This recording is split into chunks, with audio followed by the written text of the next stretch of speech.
ආයුබෝවන් පුතේ අද ඉඳන් අපි ඔයාලට වෙනම වීඩියෝ ටිකක් ගේන්න බලාපොරොත්තු වෙනවා පාස් පේපර්ස් වල තියෙන ප්‍රශ්න වලට කොහොමද හරියටම ආන්සර්ස් ලියන්නේ කියලා. වැඩි වෙලාවක් ගන්නේ නැතුව අපි යමු වීඩියෝ එකට. පුතේ අපි මේ වීඩියෝ එකෙන් අරගෙන අවිල්ලා තියෙන්නේ 2021 A level පාස් පේපර්ස් එකේ දෙවනි කොටසේ දෙවනි ප්‍රශ්නේ. මේකේ අහන පළවෙනි ප්‍රශ්නේ තමයි ඉල්ලුම් නීතියට පටහැනි විය හැකි අවස්ථා දෙකක් සඳහන් කරන්න. ලකුණු 4ක ප්‍රශ්නයක්. එතකොට මේකට කොහොමද හරියට අපි ආන්සර් එක ලියාගන්නේ? අවස්ථා දෙකක් ඉල්ලලා තියෙන්නේ. විස්තර කිරීමක් අහලා නැහැ. එතකොට කරන්න ඕනේ දේ තමයි අවස්ථා දෙකක් සඳහන් කරන එක. හැබැයි ඔයාලට වෙලාව ඉතුරුයි වගේ හිතනවා නම්, වෙලාව තියනවා වගේ හිතනවා නම්, ඔයාලට ඔක්කොම ලියා ගන්න පුළුවන් වගේ කියලා හිතනවා නම්, ඔයාලට පුළුවන් පොඩි පැහැදිලි කිරීමක් කරන්න. මොකද අපිට ලකුණු දෙන පටිපාටිය හරියටම කියන්න බෑ. හැබැයි ප්‍රධාන විදියට අවස්ථා දෙකක් කියලා සඳහන් කරලා තියෙන හින්දා අවස්ථා දෙකක් සඳහන් කරා නම් ඇති මෙතනදී. එතකොට ඉල්ලුම් නීතියට පටහැනි අවස්ථා දෙකක් වෙන්නේ එකක් අපිට ගන්න පුළුවන් ප්‍රදර්ශනාත්මක.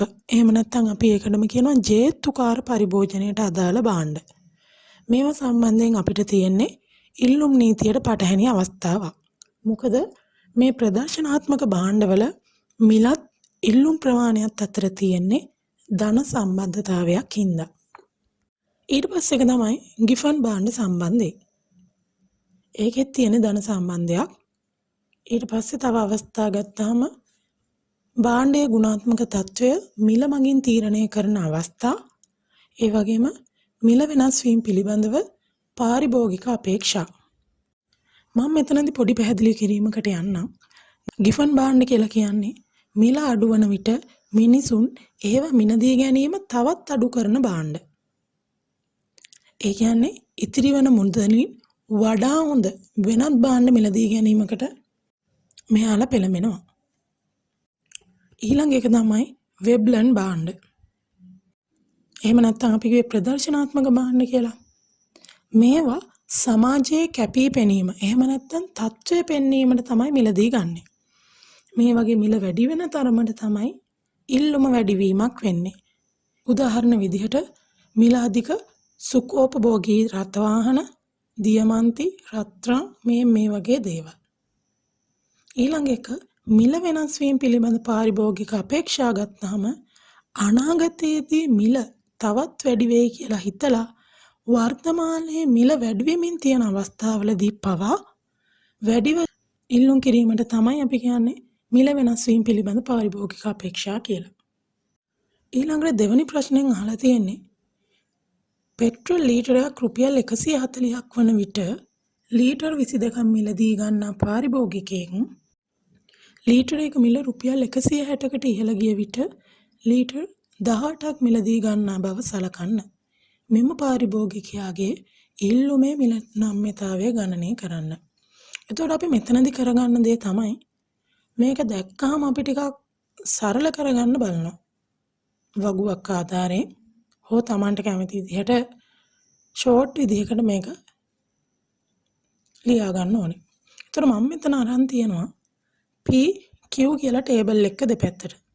එතකොට P මුල් අවස්ථාවේදී තියෙන 140ක් ඒ අවස්ථාවේදී අපි මිලදී ගන්න ඒකක ප්‍රමාණය 22ක්. ඒ වගේම දෙවැනි අවස්ථාවේදී මිල 160 දී මිලදී ගන්න ප්‍රමාණය 18ක්. එතකොට මෙතන කියලා තියෙනනේ පාරිභෝගිකයාගේ ඉල්ලුමේ මිල නම්‍යතාවය. එතකොට මෙතන ලක්ෂ දෙකක් දීලා හින්දා අපි මෙතන නම්‍යතාවය හොයන්නේ උදා ගන්න සූත්‍රය තමයි ඡාප මිල ඉල්ලුම් නම්‍යතාවය. එතකොට මෙතනදී ඡාප මිල ඉල්ලුම් නම්‍යතාවය සමානයි ඩෙල්ටා Q බෙදීම ඩෙල්ටා P වැඩි කිරීම P1 ධන P2 බෙදීම Q1 ධන Q2. ඩෙල්ටා Q වෙන්නේ 22න් 18ක් ගියාම 4යි. ඩෙල්ටා P වෙන්නේ 160න් 140ක් ගියාම 20යි. එතකොට ඒක වැඩි කරනවා මුලින් තිබ්බ මිල අවස්ථාව 140යි. පස්සේ 160යි. මුලින් තිබ්බ ඒකක ප්‍රමාණය 22යි. දෙවෙනි අවස්ථාවේදී 18යි. එතකොට ඔය ටික සුළු කරලා සරල කරලා ගත්තාම අපිට ආන්සර් එක ලැබෙනවා 1.5යි. හැබැයි මේක ඍණ 1.5යි.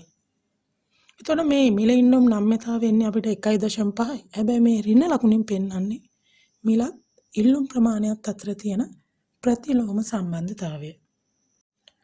තුන්වෙනි ප්‍රශ්නේ අහලා තියෙන්නේ අනිකුත් කරුණු නොවෙනස්ව තිබියදී බාල භාණ්ඩයක මිල පහළ වැටේ නම් එම භාණ්ඩයෙන් ඉල්ලුම් කරනු ලබන ප්‍රමාණය අඩු වෙනවාද වැඩි වෙනවාද ආදේශන සහ ආදායම් ප්‍රතිවිපාක කෙරෙහි අවධානය යොමු කරමින් ඔබේ පිළිතුර පැහැදිලි කරන්න කියලා තමයි තුන්වෙනි ප්‍රශ්නේ කියන්නේ. එතකොට මේකෙදි මුලින්ම අපි බාල භාණ්ඩයක් කියන එක හඳුන්වලා ඉන්න ඕනේ. ඊට පස්සේ මේකෙදි මිල පහළ වැටෙනවා නම් භාණ්ඩ ඉල්ලුම් කරනු ලබන ප්‍රමාණය අඩු වෙනවද වැඩි වෙනවද කියන එක අපි පැහැදිලි කරන්න ඕනේ. ඊට පස්සේ ආදේශන සහ ආදායම් ප්‍රතිවිපාක ගැන විස්තර කිරීමක් කරන්න ඕනේ. ලකුණු 6ක් දීලා තියෙන හින්දා මෙතනදී මේ සියල්ලම විස්තර කරන්න සිද්ධ වෙනවා. බාල භාණ්ඩයක් කියලා කියන්නේ අනෙකුත් කරුණු නොවෙනස්ව තිබියදී මිල පහළ වැටෙනවා නම් එම භාණ්ඩයෙන් ඉල්ලුම් කරනු ලබන ප්‍රමාණය වැඩිවීමක් සිද්ධ වෙන්න ඕනේ. මෙහිදී බාල භාණ්ඩයේ සාපේක්ෂ මිල පහළ බසින නිසා ආදේශන ප්‍රතිවිපාකයේ ඔස්සේ භාණ්ඩ ඉල්ලුම් කරනු ලබන ප්‍රමාණය වැඩිවීමක් වෙනවා. ආදේශන ප්‍රතිවිපාකයේ සෑම විටම භාණ්ඩයේ සාපේක්ෂ මිල වෙනස් වීම සමග ප්‍රතිලෝම සම්බන්ධතාවයක් පෙන්눔 කරන නිසා සාපේක්ෂ මිල අඩු වූ විටකදී ඉල්ලුම් කරනු ලබන ප්‍රමාණය වැඩිවීමක් වෙනවා. ඒ වගේම බාල භාණ්ඩයක මිල පහළ ගිය විටකදී ආදායම් ප්‍රතිවිපාකයේ ඔස්සේ ඉල්ලුම් කරනු ලබන ප්‍රමාණය අඩු වනුයේ බාල භාණ්ඩයක ආදායම් ප්‍රතිවිපාකය ඍණ අගයක් ගන්න හින්දා. භාණ්ඩයේ මිල අඩු වෙන විටකදී ගැනුම්කරුවාගේ මූර්ත ආදායම ඉහළ යන හින්දා ඍණ ආදායම් ප්‍රතිවිපාකය නිසා ඉල්ලුම් කරනු ලබන ප්‍රමාණය අඩුවීමක් වෙනවා.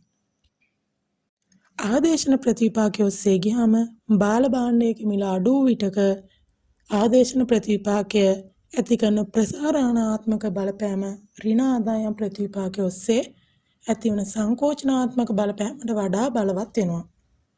එබැවින් බාල භාණ්ඩය මිල අඩුවීමේ සමස්ත මිල ප්‍රතිවිපාකය ඉල්ලුම් කරනු ලබන ප්‍රමාණය වැඩි කිරීමක් කරනවා. අවසාන ප්‍රශ්නෙන් අහන්නේ සැපයුම් වක්‍රය විතන් කිරීමට හේතු වන සාධක 3ක් රූප සටහන් ආධාර කර ගනිමින් පැහැදිලි කරන්න කියලා. ඒකටත් ලකුණු 6ක් දීලා තියෙනවා. සැපයුම් වක්‍රය විතන් කිරීමට හේතු සාධක ගොඩක් බලපානවා.